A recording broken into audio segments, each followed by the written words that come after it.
अस्सलाम वालेकुम। उम्मीद करती हूँ तमाम तलबा खैरियत से होंगे। अल्लाह पाक आप सबको ज़िंदगी के हर मैदान में कामयाब करे, आपके लिए आसानियाँ पैदा फरमाए और आसानियाँ बांटने का शर्फ अता फरमाए। डियर स्टूडेंट्स, प्रीवियस लेक्चर्स में हमने हाइड्रोजन बॉन्ड को डिस्कस किया। बेसिकली ये हम केमिकल बॉन्ड की टाइप्स पढ़ रहे हैं। हम कोवलेंट बॉन्ड और हाइड्रोजन बॉन्ड को डिस्कस कर चुके हैं।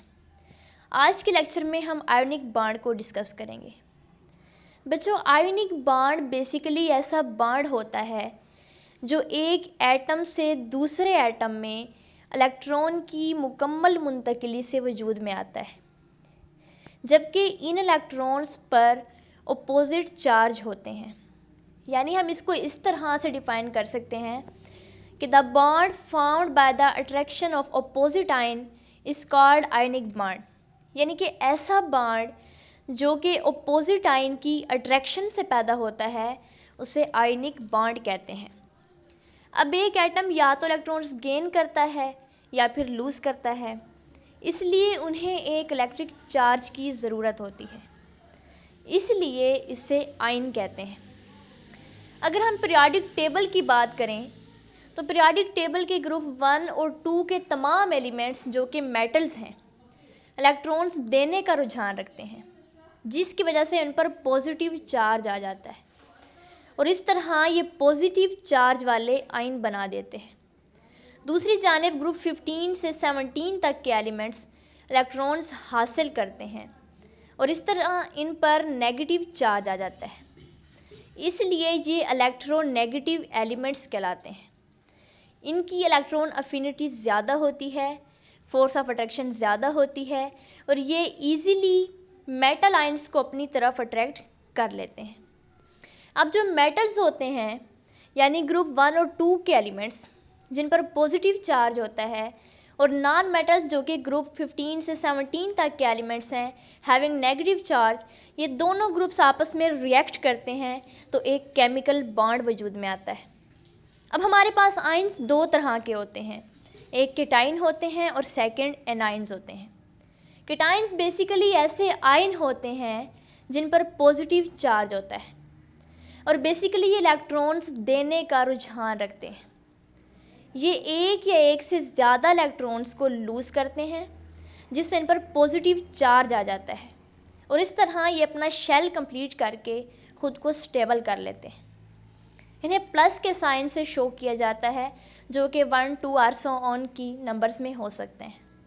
फॉर एग्ज़ाम्पल हाइड्रोजन है, पोटाशियम है, सोडियम है, ये इलेक्ट्रॉन्स देने का रुझान रखते हैं, इसलिए इन पर पॉजिटिव चार्ज होता है।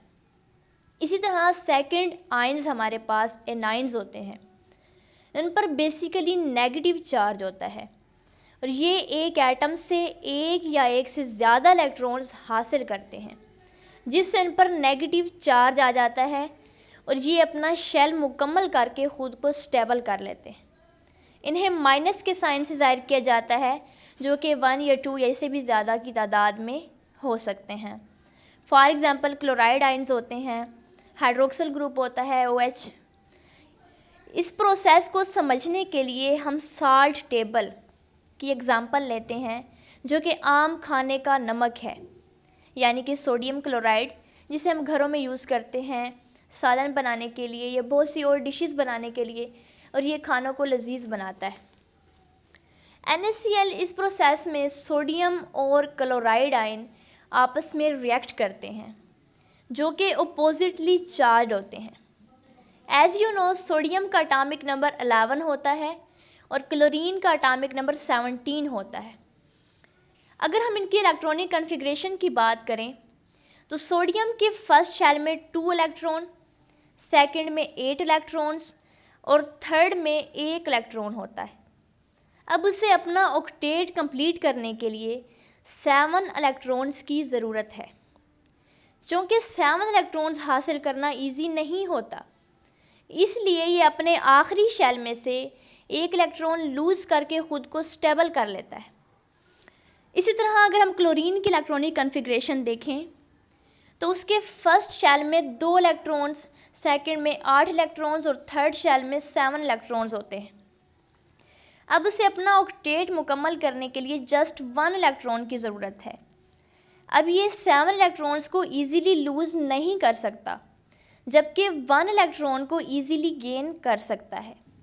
इसलिए ये अपना ऑक्टेट मुकम्मल करने के लिए क्लोरीन सोडियम से एक इलेक्ट्रॉन ले लेता है जो उसने लूज़ किया, और इस तरह ये अपना शेल कंप्लीट कर लेता है। लिहाजा ये दोनों एलिमेंट्स इलेक्ट्रॉन लूज़ करने से पॉजिटिव आयन और इलेक्ट्रॉन्स गेन करने से नेगेटिव आयन बन जाते हैं। यानी इस एग्ज़ाम्पल में सोडियम केटायन हुआ और क्लोराइड एनायन। उम्मीद है आपको समझ आ चुकी होगी। अगर कोई क्वेश्चन हो तो आप कमेंट सेक्शन में पूछ सकते हैं। वीडियो को लाइक कीजिए, दोस्तों के साथ शेयर कीजिए, और चैनल पर अगर आप नए हैं तो चैनल को सब्सक्राइब कीजिए और बेल आइकन को प्रेस कर दीजिए ताकि हमारी आने वाली हर नई वीडियो का नोटिफिकेशन आपको बर वक्त मौसूल होता रहे। मिलते हैं नेक्स्ट वीडियो के साथ। अपना बहुत सा ख्याल रखिएगा, दुआ में याद रखिए। अल्लाह हाफिज़।